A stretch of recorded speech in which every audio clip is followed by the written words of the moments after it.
Follow me.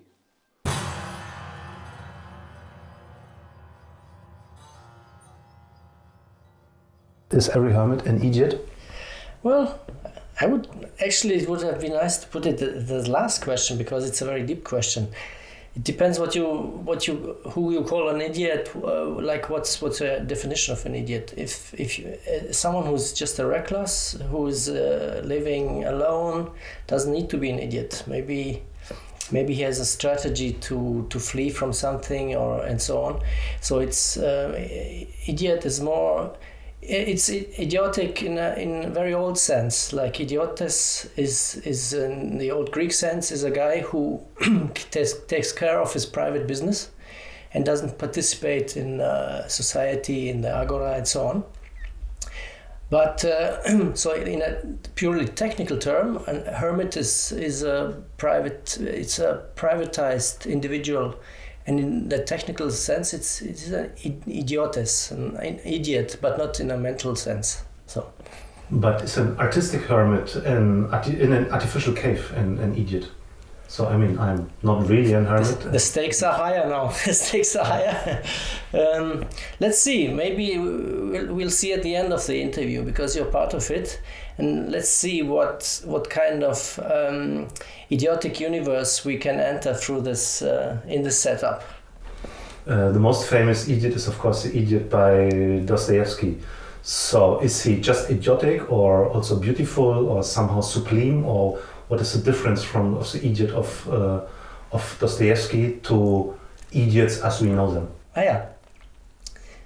Well, idiots as we know them, it's an interesting term, because oftentimes we don't know them. Actually, we don't know the private lives of people. But in terms of Dostoevsky's idiot is a social experiment. He envisioned Count Mishkin as a mold or a mix between Don Quixote and Jesus. So he wanted to throw a purely good character, a good person, into evil society and see what happens. So, and of course, it's someone who's purely a pure soul, a good through and through good person, must be an idiot, so to speak, because he's not thinking strategically. He's just thinking how to please people and how to be balanced in a non-stable world. So I think that's an experiment, and he chose the term idiot because back then in late 19th century, the term was exclusively used in a mental deficit way, like in a clinical. It was a clinical term.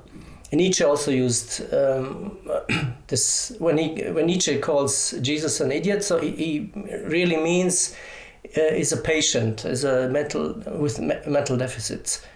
So, and Mishkin alike, Mishkin is also has a kind of a mental condition, and he's spent time in the hospital and so on. But beyond this illness, many authors use illness, so to speak, to withdraw their characters from society. Because if you're in a mental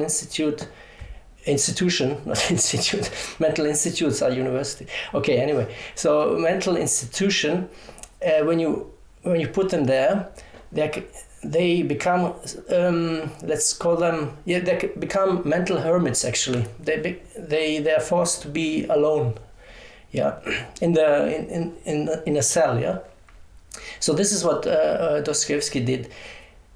And there are many other cases where literature uses simpletons and singular characters to place in society and to thus make a comment about society rather than about idiots. So, but somehow you have the feeling now that idiots are also overtaking the political sphere. So you wrote a book when Trump was president. What are the characteristics of Trump as an idiot? Yeah. So I started the book before he announced that he would say apply, run for president, yeah, application for president would be fun.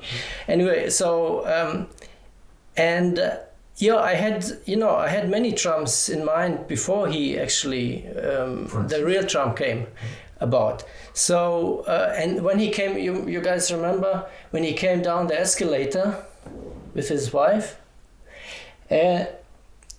The first thing I thought, why doesn't he go up? Like normally the winners go up, yeah. But so then I knew, oh, that's my guy. And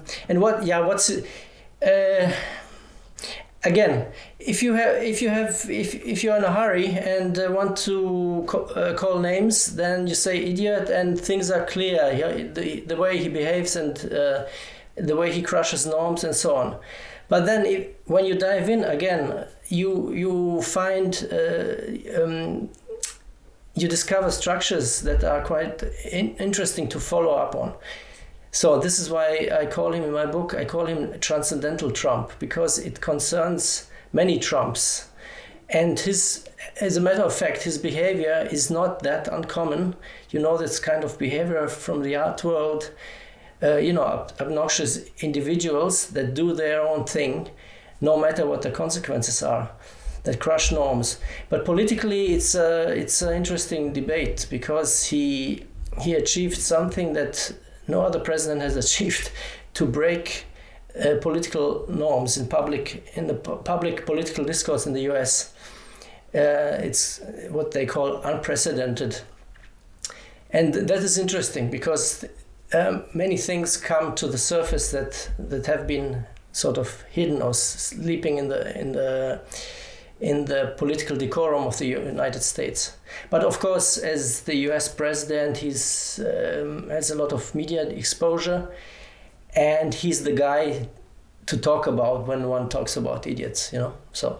But when I remember also his behavior, there was a lot of let's say unpredictable things, so you could not predict his next step of behavior. So he was not the classical strategical thinker. It had also, in relation to certain countries, it had something very destructive, self-destructive, or global destructiveness. Exactly. He's right now, every tweet of his is actually a confession to a crime. In the documents he took, so it's completely fascinating. It's like a guy robbing a bank and having loads of lawyers at his disposal, and even the bank is kind of his. So what does robbing a bank mean if you're connected to everything else? So this is a little bit the situation, because every other person would be in prison by now, a long time ago. And this is what means when you play the system and kind of disrupt political decorum, disrupt certain norms, and it's a process that's still ongoing. And this is one function of political idiocy, I think, because this self-defeating behavior here somehow opens up horizons, or opens structures, or points to certain structures that were not quite as obvious as before. Of course, because he's in a position, or he used to be in a position of power, so that makes the whole idiot thing even more like more grave, or more pronounced. Yeah. Okay, so today, at least now, it's a moment, Trump is gone, but maybe he returns in 2024 as elections. But now the most prominent people on the international political scene are Biden and Putin. So Putin, who attacked the Ukraine, Biden now pumps a lot of weapons into the country for its self-defense. Are Putin and Biden characters who return to strategical thinking? So I don't know, creating a new world order, or perceiving and protecting the old? Or is one of them, or a boss, by threatening and risking a nuclear war, idiots? Mm-hmm. So in old Greece, in antiquity, they had this distinction between strategos and idiotes. Idiotes was the guy who stayed at home. Strategos was the public player,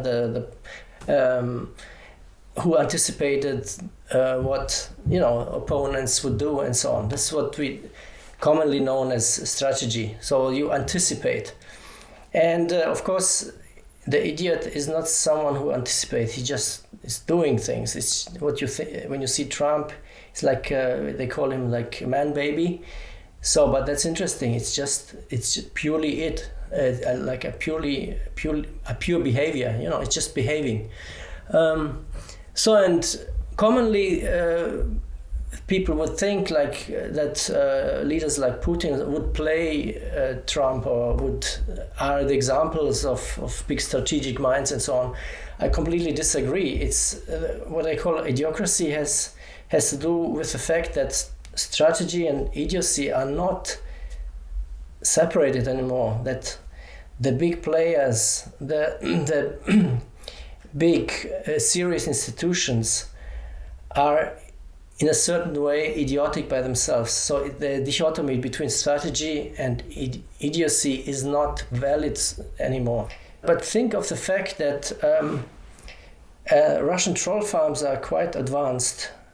Like there's this example that I use to display how the political life has some idiocratic effects. So some years ago, I think 2016 or 17, there was a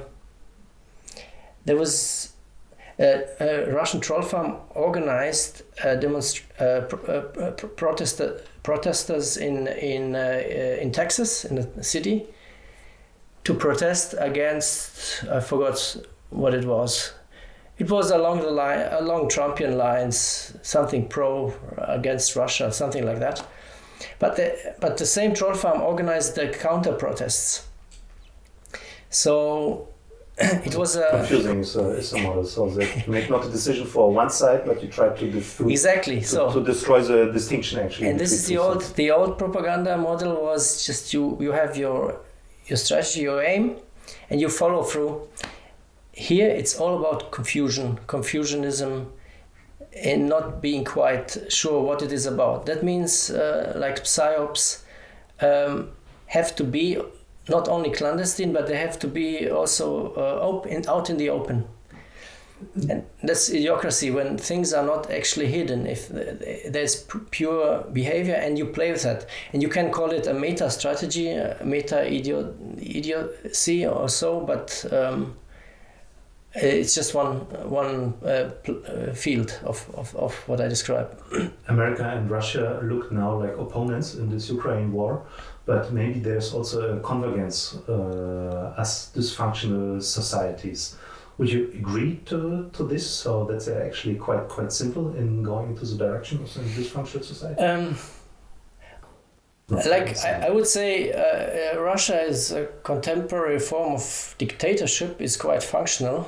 This is what a dictatorship is supposed to do, I guess. So powerful industrialists who are opposing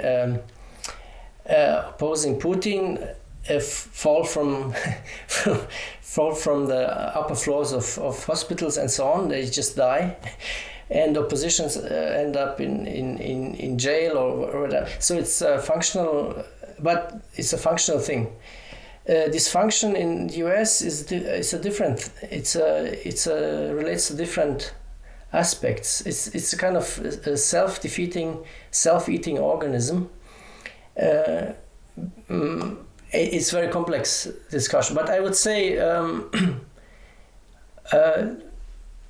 like this. What the question is: what is supposed to function, and what can function, and what does it mean if it functions? For instance, for Friedrich Engels, was a well-functioning capitalist society the beginning of the end of it, dialectically. So he said literally, we wish that the British economy functions well, and so on. So because that would be the beginning of the end of it. So it needs to function to fulfill the dialectical scheme of becoming a communist or society then. So I ask myself, like, what if something is dysfunctional? What exactly is dysfunctional? Because the institutions in the US, for instance, legal institutions, are still functioning.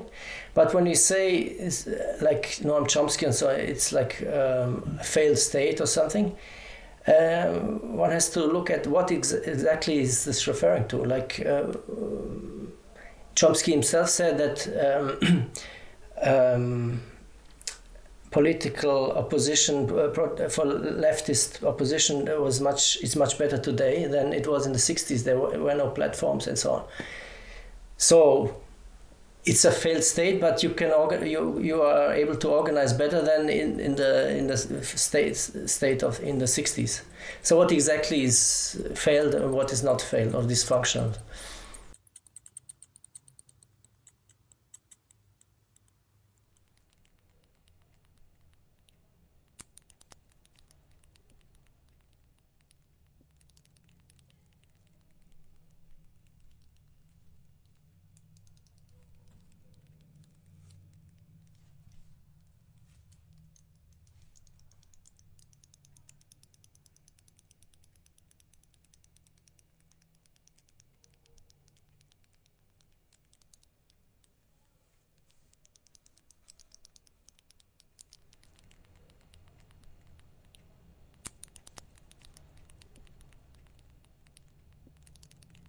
Describe our times as an idiocracy or idiocracy. Yeah. So a mix out of idiot and cratie, democracy. What is more important in that idiocracy? The new quantity of idiots or the technical media? So the computer, the internet, the social media, who increase with those so-called echo chambers of hate or of anger or echo chambers of your own opinion, the idiots in the world. Mm-hmm. So the word idios means one's own, the self, so the self. And cracy is like in democracy or whatever. It has to do with the power form. Yeah. So the idiocracy means the rule of the self or the rule of the own, which is quite close to what Max Stirner described with his book. So it's actually, the idea is not that there's one king and it's like traditional form of the leader, so tells you what to do and you become stupid. Now it's more complicated because you see, when Trump gets raided by the FBI, his followers translate the raid of Trump to themselves. It's not just our leader and so on it is attacked, but we are attacked. So the organ of the leader is not really a traditional fascist leader with the mass. So it's more or less one cult movement where each point is of similar value. So no? And it has a technological aspect today because it's much quicker via tweets or comments and so on, and it's more unpredictable because of the speed. So what does it then mean? What does a cult movement today, like a fascist or post-fascist movement today, how does it look like? If you don't, this is a question I ask repeatedly, like if you don't have this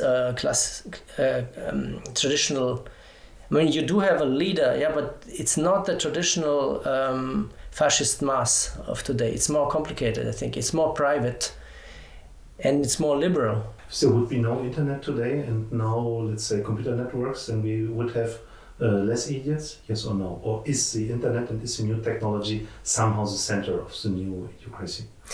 Well, today you have more idiots because you have more people. of course, if you don't have these network technologies, the idiots don't come together. They stay like true idiots. But one is in the one corner of the world, the other, they never will hear from each other. So with network technologies or with any kind of communication technologies, they learn about each other. And then they suddenly discover, oh, I'm not alone. But the fascinating thing is now, like what happens, like they create a niche like this. So with rules, with colors and narratives that follow the original idiotic idea, like let's say that the Earth is flat. And not only do they deliberately choose the design of their thought, of their concept, but they also they want to prove it, to the world. And that's the thing that comes with the new technology. It's not enough just to assure yourself, like, hi, I'm also a flat earther. I'm a flat earther too. It's so that would be it. So, but they also want to scientifically prove, let's say, that the Earth is flat. It's not enough. So they create gatherings, conferences, and so on. So this is a step further. It's not just idiots coming together. It's what comes out of it. It's in almost an entire system that is at work. It's suddenly, and these idiots, they make something, create something, and it stays where it is. Others gain steam, and you hear of them. They become prominent and so on. And I've got to ask this: since you've flown halfway around the world, do you still believe the Earth is flat? I felt like that question was going to come in. And for me, it's not about whether the world is flat or whether the world is round. It's really about just everyone just believing what they want to believe and feeling comfortable with it. I'm not a scientist. I'm not here to tell everyone that this is it.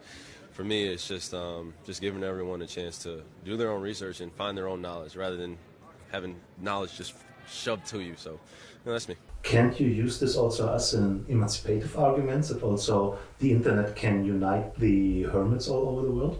Yes, of course. Progressive people? Exactly. You cannot distinguish that because a completely valid idea may be idiotic simply because it has no traction. It cannot gain traction. Of course, you have all kinds of ideas. The point is that they are on the same playfield, and who decides what is the case? Just to go one step back, so we can find agreement about this. So what is the distinction between a true idiot and, let's say, a progressive hermit? But if we talk to 10 people more, it already these criteria become more difficult. If we talk to 100, it become more difficult, 1,000 more difficult, 10,000 more difficult. And maybe among these 10,000, a lot of people will say what I consider or you consider idiotic is actually totally meaningful and is somebody who is one of the intellectual avant-garde. So somehow the criteria which existed and which were created in the Enlightenment, they are somehow vanishing. So would you say that we are already arrived in something what you can call a post-factical age, or something what is threatening us like the Götterdämmerung, or is this kind of Götterdämmerung of the post-factical age something in the future? In terms of post-factical age, I think it's an unhappy term because, as I said earlier, the flat earthers, they're actually only driven by facts. They want to prove without any doubt that the Earth is flat. It's not enough that they are, just privately expressing these things. They have a movement, so to speak, and you have political movements that operate on the same level. They permanently bring up surveys that prove their point. Name it, like in terms of minorities, in terms of migrants and so on. It's not just enough. It's not enough to have this radical idea. it's a factical age, completely factical age. They want to prove, permanently they want to prove, because the Enlightenment is not antithesis to what we are today. It's part of that. It's a development. It has to do with that, and it's quite a complicated. It's not just dialectical. It's not just the dialectic of the Enlightenment, but it's part of the process in the beginning. How rationalism turns against itself, but it's not turning against itself. It's just it's like in overdrive, maybe you can call it. So it's not Enlightenment versus crazy people. The craziness is there from the beginning. But Deleuze and Guattari noticed that in this setup of the idiot, let's call it the setup of the idiot is the one who seeks the truth. Like, he's still interested in the philosophical meditations that lead to what is adequate between thought and things. So, and what Deleuze and Guattari call the new idiot has lost the traction of truth, but wants to be creative. He wants to create thought that doesn't need to be adequate to things that are already there, and he wants to create things that are not adequate to thoughts. And this is what they call the new idiot. And if we extend that to the notion of idiocracy, it's either shocking because the old ideals are not grasping the gist of our times, but something new that we maybe do not understand yet. But it's an open situation, or gives leeway of being creative in a certain way. And this is what I would say. The times are not more truthful, but they are creative. Yeah. But this is an idiot who wants to create these new things. But the majority of the protagonists in the idiocracy, which we would consider idiots, they are of course convinced that there are no idiots and that they are only speaking the truth and nothing else than the truth. So it's a criteria for them for speaking the truth. If they don't go to this battle of academia like we had it in the 17th, 18th, 19th century, where experiments or where objective proofs leaded to this, what you can call a truth. Yeah, you see, they use the word. The word truth is used widely. It's more used than ever probably. Even Trump's new platform is called Truth Social. But it's a word. There's no concept behind that, so they can use any word actually. And if you don't have a concept behind the word, they can use chicken social, let's say, or sofa social, and it would mean the same. But that's the point, sort of, being creative with truth. So of course, from traditional point of view, this is terrible because things are falling apart. But at the same time, there is more leeway to come up with new forms and new forms of intervention, let's say. So it's a more creative time, I would say.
Since we're in a cave, That's interesting what you say, because Jean-Luc Nancy, in one of his last interviews, talked about how we are not relegated to the light anymore above the cave, but now it's like as if we are diving deeper into the cave, and I think he even did that, like you did.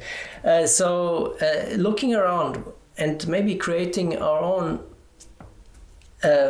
forms of light, in terms of that we throw images on the walls of, like the Neolithic people from Lascaux, the caves actually, where these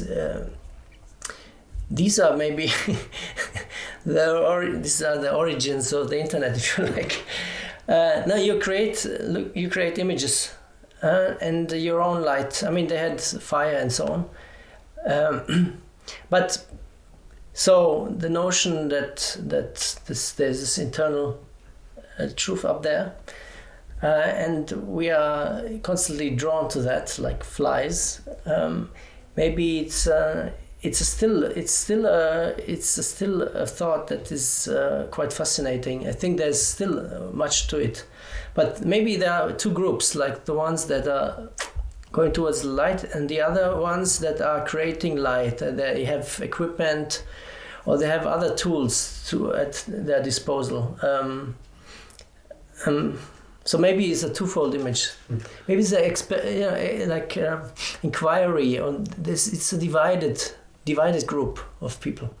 You wrote the book on the one hand just to have an instrument in the hand to describe our reality as idiocracy, so to have a brutal diagnosis, let's say it like that. Mm-hmm. But everybody who tries to tell a diagnosis also wants to present some antidote.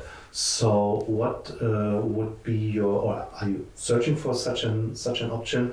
What can be the antidote to the idiocracy you invented, or you suggested, for instance, the word of an idiopraxis? Mm-hmm. Can you explain this, what you mean with idiopraxis?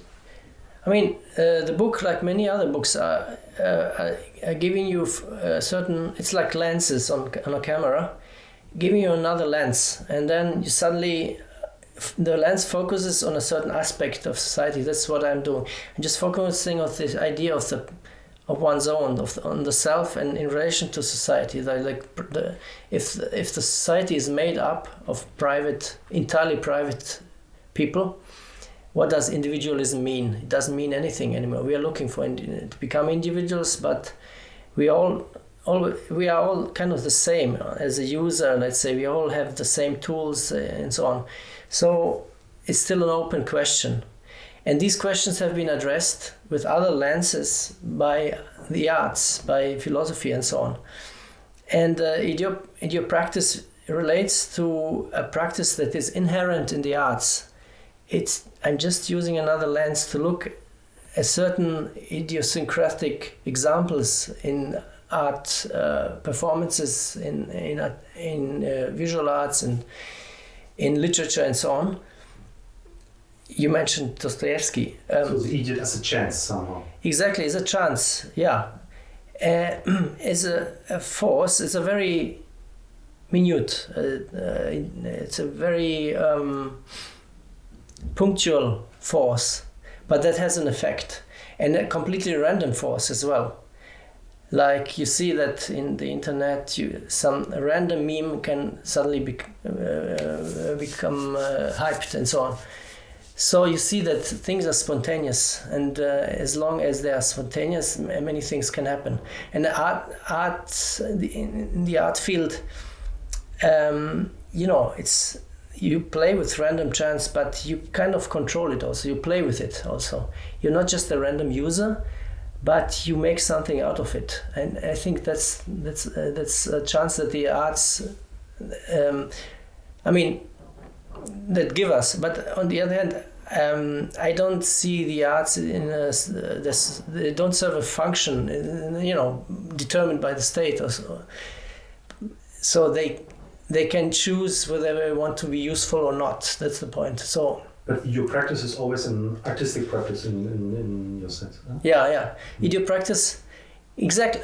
Well, it's if it's an artistic practice, then it's the question. Practice. Then it's the question: who defines what is art? Like, is this there's an official definition, or you know?